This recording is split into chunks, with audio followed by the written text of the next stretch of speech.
Otro de los principios que también se aborda dentro del estudio de este módulo y que a decir de Zaffaroni también está en plena construcción es el principio de acotamiento material. Resulta bastante interesante precisamente este principio en razón de que quien les habla trabaja sobre el tema del populismo punitivo en el Ecuador, sobre el populismo penal en el Ecuador. ¿A qué refiere Zaffaroni cuando habla sobre este principio de acotamiento material? No olvidemos de los principios constitucionales que estábamos haciendo referencia y que son característicos dentro del derecho penal. Habla de que actualmente estamos pasando por un proceso de inflación penal, pensando de que en realidad el derecho penal o la ley penal lo resuelve todo. Él dice, estamos en una frente a una amplificación de los tipos penales. Y efectivamente esto, como digo, es oportuno precisamente para el trabajo que yo vengo desarrollando, como ya hablaré luego en un próximo y último capítulo sobre el populismo punitivo en América Latina, especialmente en el Ecuador. Bueno, vamos a pasar a analizar y a estudiar brevemente el tercer acápite que hemos diseñado para el desarrollo de este módulo y que guarda relación con la teoría de la ley penal. No olvidemos siempre esas preguntas que de alguna forma queremos que sea más didáctico y más comprensible precisamente el estudio del derecho penal. ¿Qué es el derecho penal? Es la que se responde a través de la teoría del derecho penal, qué es el delito, la ley penal, y cómo se debe responder al delito. Se la responde o la encontramos a través de la teoría, la formulación de la teoría de la pena. Bien, dentro de esta de la teoría de la ley penal, ya nos habíamos referido a las fuentes del derecho penal y hablábamos como una principal fuente el derecho constitucional como lineamiento, como la columna vertebral, el lineamiento principal de nuestra rama del derecho público y de la cual hemos ido desarrollando estos principios constructores, ¿verdad?, que señala o refiere Zaffaroni a manera de símil. Luego hablamos de una interpretación de la ley penal y la aplicación de la ley penal. La aplicación de la ley penal efectivamente guarda relación con el ámbito de validez de la norma, es decir, la esfera jurídica de validez de la norma. Aquí vamos a tener tres subtemas, brevemente, que lo vamos a explicar de la misma manera. Hablamos de una aplicación espacial de la ley penal. Luego hablamos de una aplicación temporal de la ley penal y una aplicación personal de la ley penal. Esta última aplicación, así decir, de alguna manera es bastante tratado en México. La validez personal de la ley penal, que ya lo vamos a referir brevemente.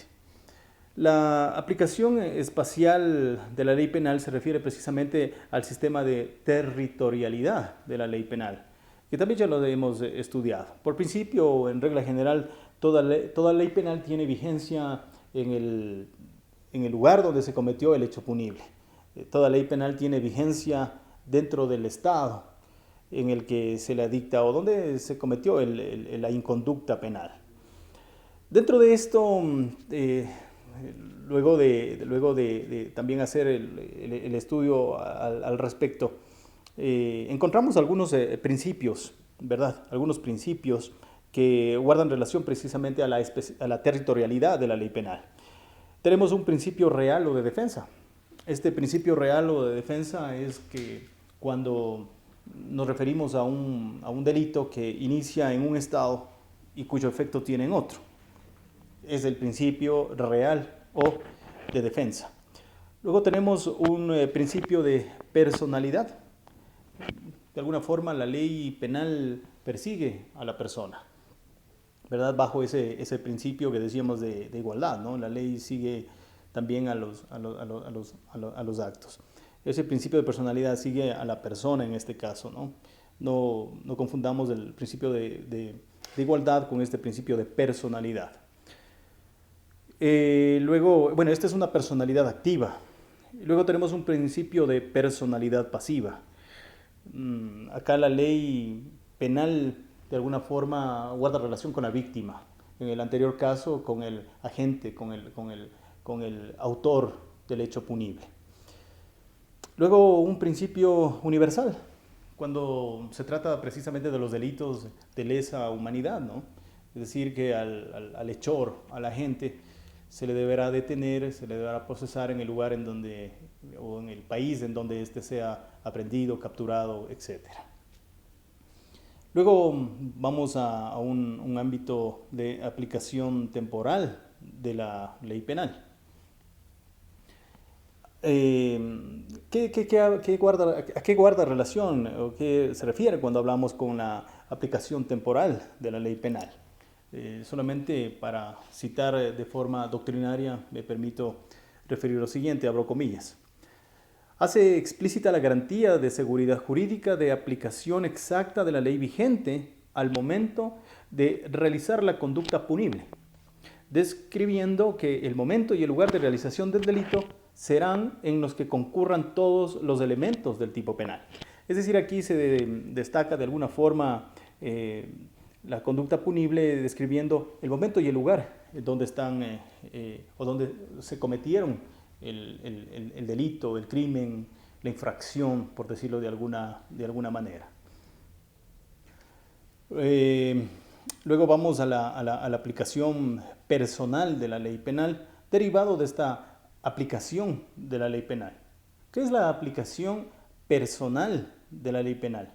Habla o guarda relación, como decía, México trabaja sobre esto y mucho en realidad, cuando refiere a la validez personal y edad penal.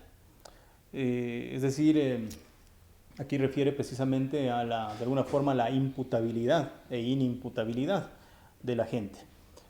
Aquí en México, o más bien digamos en México se habla sobre que las disposiciones penales se aplicarán a todas las personas a partir de los 18 años. En el Ecuador ocurre de igual manera, es decir, la imputabilidad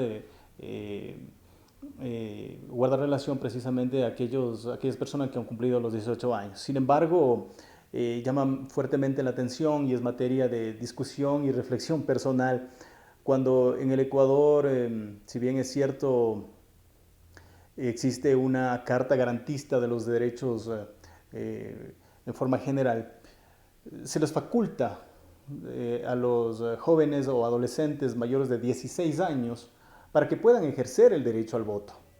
Es decir, ellos ya tienen la capacidad, no obligatoria, pero sí facultativa, para concurrir a una urna y definir el destino de su país, el destino del Ecuador.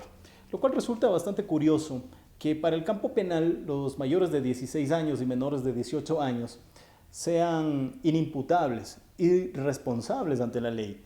Sin embargo, para temas de carácter político, en la esfera política, los mayores de 16 años y menores de 18 años de alguna forma tienen responsabilidad, precisamente, como vuelvo a señalar, no el voto obligatorio, pero sí facultativo. Sin embargo, son responsables del destino de nuestro país, en el caso del Ecuador. Ahí existe una contradicción, de alguna forma, si así lo queremos ver, que para lo político sí tiene responsabilidad, mientras que para lo penal no tiene o hay una irresponsabilidad, por decirlo así de alguna manera. En todo caso, sabemos que siempre lo político va a ser la línea transversal para el estudio de cualquier rama del derecho, y el derecho penal evidentemente no está exento del tema político, efectivamente. Bueno, luego hablamos, luego de estas tres explicaciones con relación a la aplicación de la ley penal. Vamos a entrar a estudiar lo que es el populismo penal.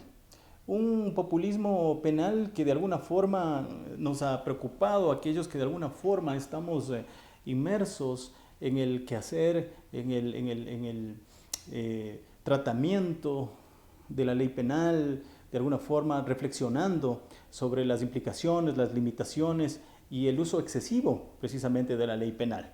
Y es lo que se conoce como el populismo punitivo o el populismo penal. Esto está comprendido también dentro de un último acápite que me pareció sumamente importante tratarlo, incorporarlo precisamente dentro del estudio de este módulo. ¿Qué es el populismo penal? ¿A qué se conoce? ¿A qué se lo llama populismo punitivo? Bueno, justamente cuando hablábamos sobre los principios constitucionales del derecho penal, hablábamos y citábamos un principio de acotamiento material.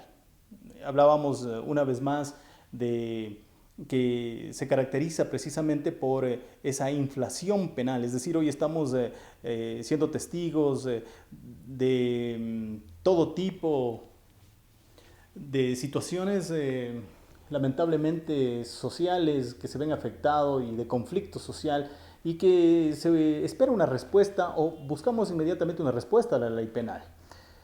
Pensamos resolver todo con la ley penal.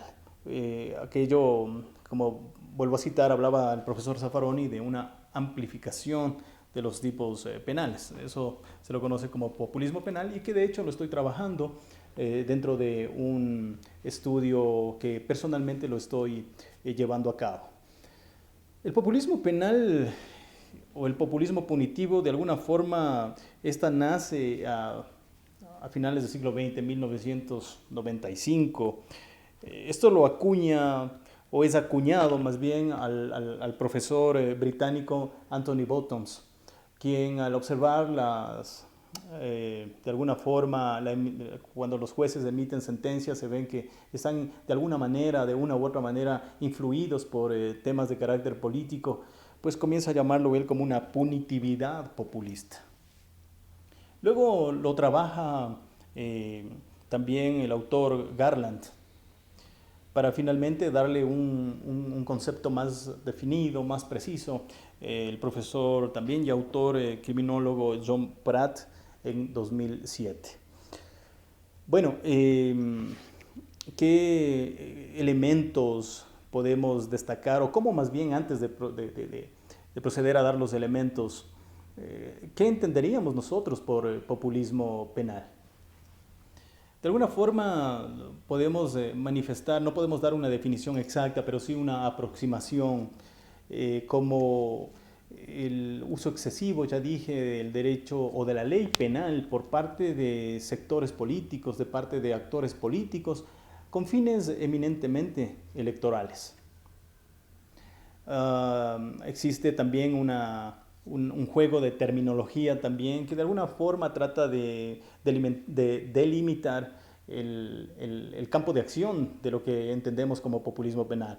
El profesor Velandia en Colombia lo trabaja él como una punitividad electoral, refiriéndose también desde luego a los propósitos de los actores políticos para obtener réditos electorales, ¿verdad? Es decir, para obtener sus réditos personales, políticos, ¿ok? Es importante, por ejemplo, notar que el populismo punitivo no pertenece ni a una tienda ni a otra tienda política. Es decir, esto no tiene un corte de derecha ni tampoco tiene un corte de izquierda. Cualquiera de los dos grupos, cuando buscan o hacen necesario precisamente tener la preferencia del público, la preferencia del pueblo, recurren a la ley penal, ¿okay? Como una campaña, como un ofrecimiento político precisamente para ganar en las elecciones, creyendo que todo lo va a resolver la ley penal. Estos son de alguna forma los elementos, digamos así, del populismo punitivo, populismo penal o punitividad electoral, como lo llama el profesor Velandia en Colombia. Brevemente, entonces, ¿cuáles son esos actores? Esos actores, como vuelvo a decir, son precisamente los actores políticos, ¿sí? Luego son aquellos actores con fines totalmente electorales y que lamentablemente influyen en la creación de la ley, pretendiendo nuevamente que la ley penal lo va a curar, lo va a sanar absolutamente todo. En ese sentido, una vez de alguna forma establecido las características, los presupuestos para entender y comprender cómo esta manifestación, este fenómeno o esta corriente denominada populismo punitivo pasa también por el Ecuador. Quisiera también anotar y en esta parte poner y compartir con ustedes el estudio que yo vengo haciendo desde más o menos el año 2004-2005 sobre el populismo punitivo. De alguna forma, las manifestaciones que podemos observar guardan relación y se reúnen precisamente para crear lo que se llama el populismo punitivo y que en el Ecuador también ha hecho presencia. Insisto, yo personalmente vengo haciendo estudios desde el año 2005. Una de las características también del populismo punitivo o de la punitividad electoral o del populismo penal es que efectivamente se pretende que todo el conflicto social se va a resolver precisamente a través de la formulación de una ley. Hoy vemos precisamente que se trata a través del populismo punitivo legislar de abajo hacia arriba. ¿Okay? Es decir, el pueblo, las personas con la exigencia social, decía el profesor Soso, argentino, quien trabaja también en este tema del populismo punitivo, manifiesta de que el populismo punitivo es lo que la gente escucha, desea y lo que la gente quiere o piensa, ¿verdad? En ese sentido, y esto es absorbido, es acogido precisamente por esa clase política, quien muy inteligentemente absorbe y lo presenta como propuesta de campaña. ¿Cuáles son estas propuestas también que los políticos o los sectores políticos dentro de sus agendas, ¿verdad? Contemplan dentro del derecho o dentro de la ley penal? Por ejemplo, criminalización de los extranjeros. El Ecuador ha sido receptor desde hace mucho tiempo de ciudadanos de toda nacionalidad, digamos así, sin ánimos de redundar. El estudio que yo vengo realizando, que yo voy a hacer hincapié más adelante, precisamente parte del año 2005 con la presencia de ciudadanos colombianos en nuestro país. Luego, en el año aproximadamente 2008, 2010, si no es un poquito más, en cambio tenemos una presencia fuerte de ciudadanas y ciudadanos cubanos al Ecuador. Y desde hace unos 2 años atrás, 2015, 2016, estamos hablando también de una influencia de inmigración venezolana. Vamos a entender en este capítulo efectivamente cómo cada uno de ellos de alguna forma también tienen injerencia en la formulación de la legislación penal. Entonces hablábamos en primer lugar que guarda relación con la criminalización de los extranjeros. Esta es una característica del populismo punitivo, incorporar precisamente en la agenda esta criminalización apuntando a que todo extranjero atenta contra la seguridad del Estado, atenta contra la seguridad ciudadana, creyendo nada más que por percepciones de que los extranjeros aumentan el delito, ¿no? La tipificación de nuevas normas, por ejemplo, es otra de las características del populismo punitivo. Se piensa que creando nuevas normas, se piensa que tipificando nuevas inconductas sociales, creando nuevos tipos penales, perdón que redunde, se va a solucionar el conflicto social. Lejos está de que suceda aquello. También me voy a referir en un capítulo del populismo punitivo sobre desmitificar efectivamente esta parte, digamos, del populismo punitivo como parte de la agenda política. Como señalábamos, los elementos del populismo punitivo, efectivamente, de forma primordial, intervienen los actores políticos, intervienen aquellos que están interesados en ganar elecciones.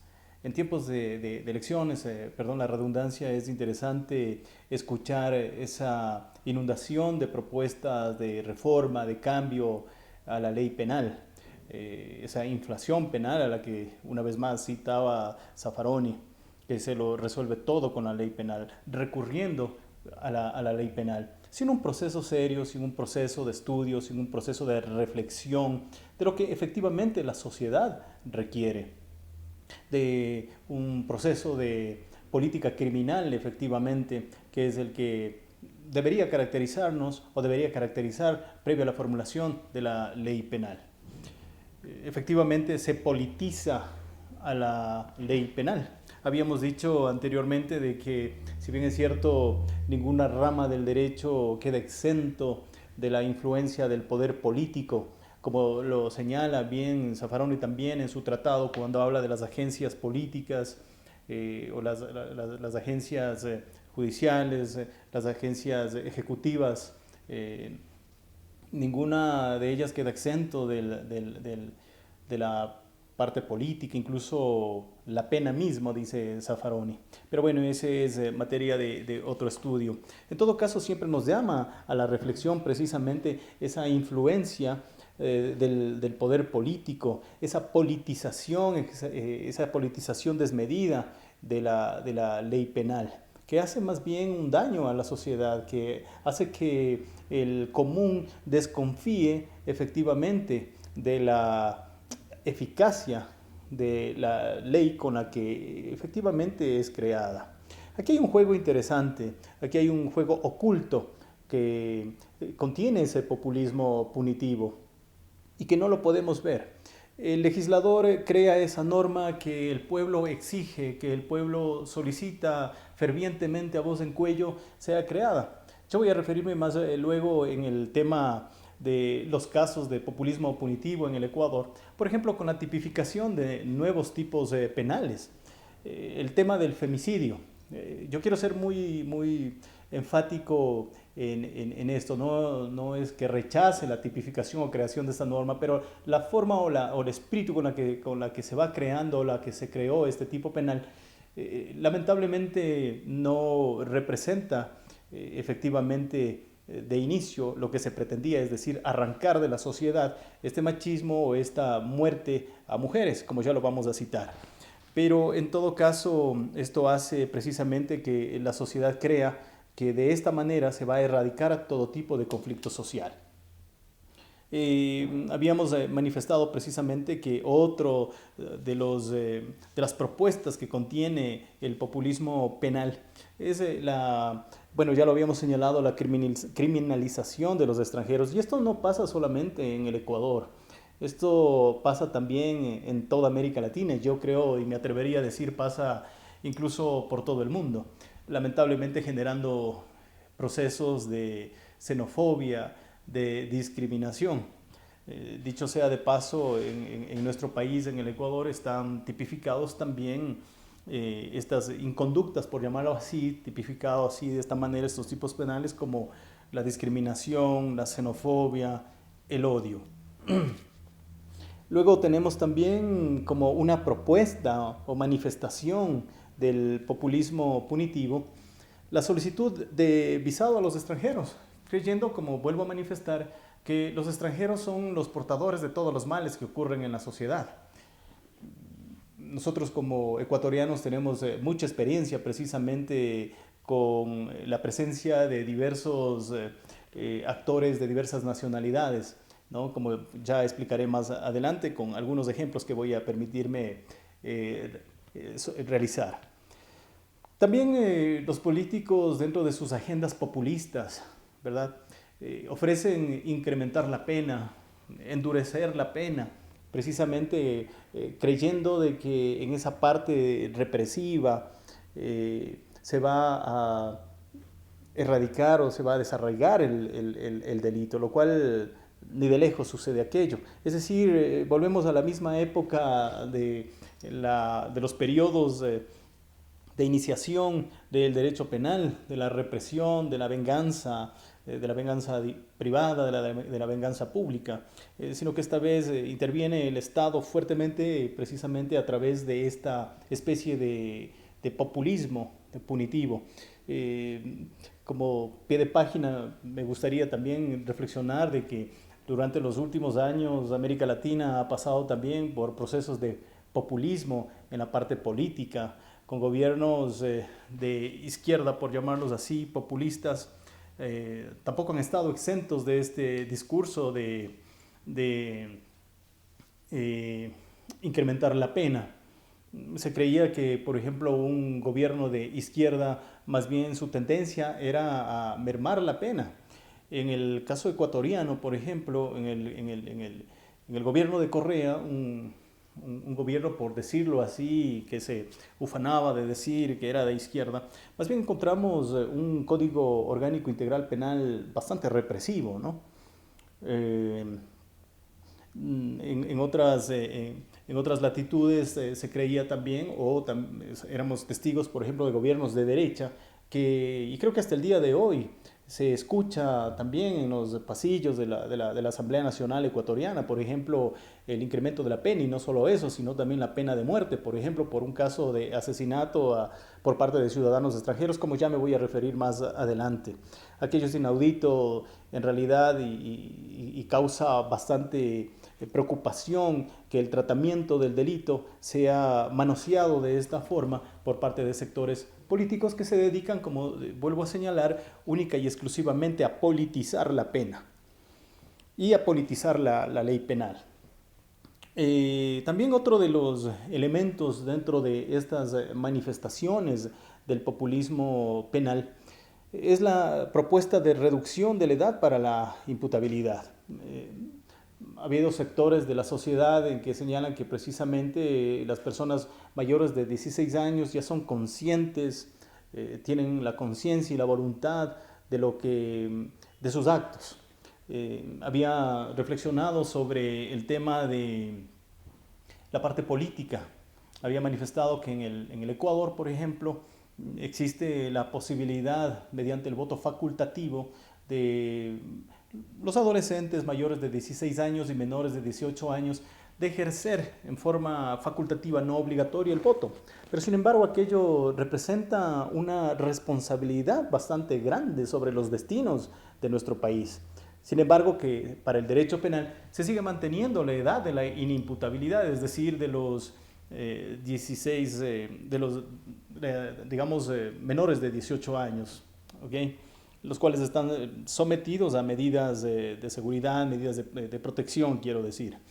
En ese sentido, también llama fuertemente la atención ese conflicto entre la política y el derecho. Es decir, cuál pesa más, y vemos que lamentablemente pesa el primero, es decir, la parte política. Se ofrece reducir, como vuelvo a decir, la edad para la imputabilidad. Otros elementos también importantísimos dentro de estas manifestaciones de la criminalización. Por ejemplo, se atiende a la víctima de forma exagerada, ¿no? También se considera como parte de una propuesta populista punitiva. Esa atención a la víctima, estamos hablando de manera muy objetiva, ojo. Sin embargo, dentro de la doctrina del populismo penal también hay una indiscriminación, digamos así, en forma exagerada del tratamiento a la víctima. Y eso, de alguna manera, también somos testigos quienes también ejercemos la profesión. Que hay, como vuelvo a señalar, un excesivo, una excesiva protección a la víctima, derechos excesivos de alguna forma para la víctima. Eso de alguna forma también está dentro de esta agenda populista penal o populismo punitivo. Entendido de esta manera, esta manifestación, esta influencia, esta corriente o fenómeno, si se lo puede llamar así, Ecuador, como vuelvo a manifestar, no está exento de la presencia de esta corriente. Yo personalmente, como señalé anteriormente, estoy preocupado precisamente por el desarrollo la evolución del populismo punitivo. Y efectivamente comienzo a analizar desde el año 2004, hablo del Ecuador, sobre la presencia ya del populismo punitivo. Quiero poner en contexto que en el año 2004, más o menos, el Ecuador vivía un ambiente de inseguridad súper fuerte, un ambiente de inseguridad ciudadana muy considerada. Es decir, el tema de la seguridad ciudadana estaba muy debatida para los académicos desde el punto de vista doctrinario, tratando de disgregar lo que era la seguridad interna, la seguridad externa y ocupándose por el tema de la seguridad ciudadana, relacionada en este caso con la presencia de ciudadanos colombianos, que en ese entonces fue de notable importancia, precisamente por, de alguna forma, el derrame del conflicto en Colombia en el año 2000, o de alguna forma ese tratado de ese tratado ahí en la frontera con Colombia. Um, eh, Eso provocó que efectivamente exista gran cantidad de desplazados, gran cantidad de refugiados colombianos y evidentemente desplazados hacia nuestro país. Se comenzó a relacionar su presencia con delitos que no se habían visto en nuestro país, delitos inusuales como por ejemplo el sicariato, como por ejemplo el secuestro express, con sus particularidades cada uno de ellos. Hablo de, como vuelvo a manifestar, del secuestro express, del sicariato.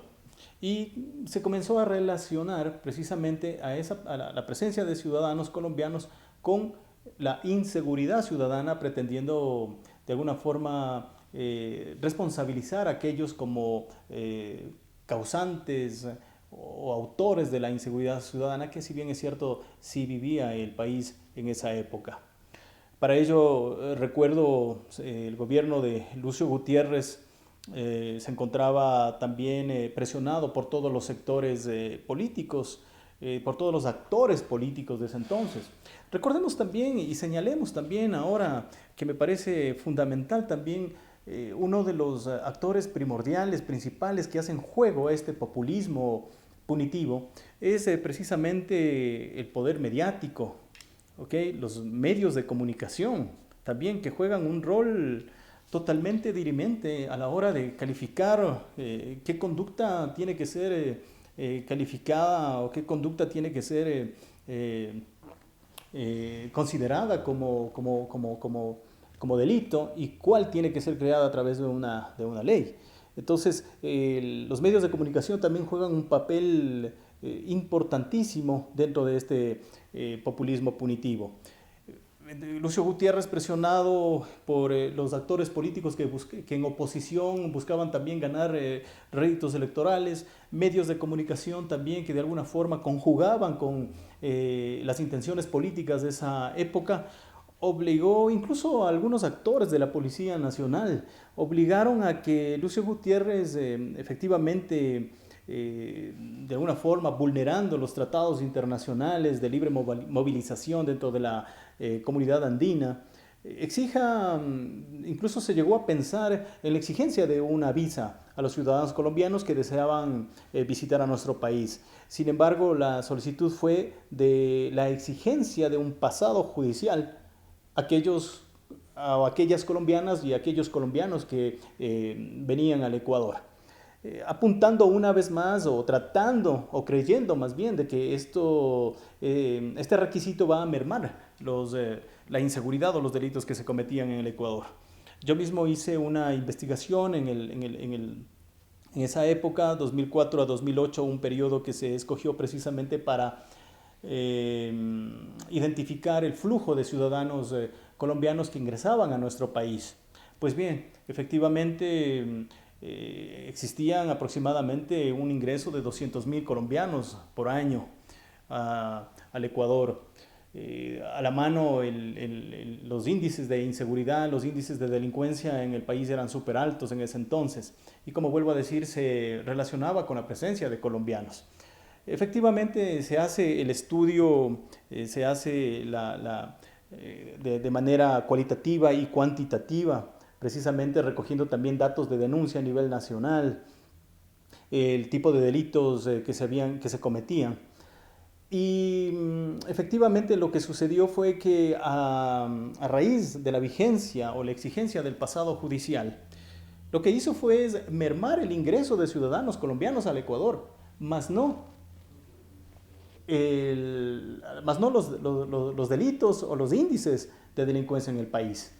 Es decir, que de alguna forma los resultados arrojaron de forma no increíble, pero de alguna forma fuera de la percepción, que es lo que caracterizaba en ese entonces al país en cuanto y en torno a la seguridad ciudadana, era que los ciudadanos colombianos no tenían nada que ver en esa inseguridad ciudadana que le caracterizaba al Ecuador. Eran otros elementos, creo que de naturaleza política, los que lamentablemente caracterizaban, digamos, la inseguridad ciudadana, y quedó descartado con este estudio objetivo que fue publicado por la Facultad Latinoamericana de Ciencias Sociales, Flaxo, sede Ecuador, sobre el pasado judicial como una clara propuesta de populismo penal.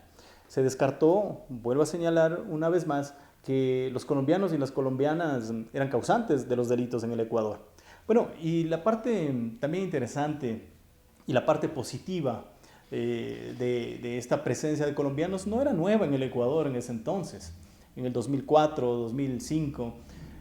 Más bien la parte positiva de la presencia de los ciudadanos colombianos viene ya o data desde la década de los 70.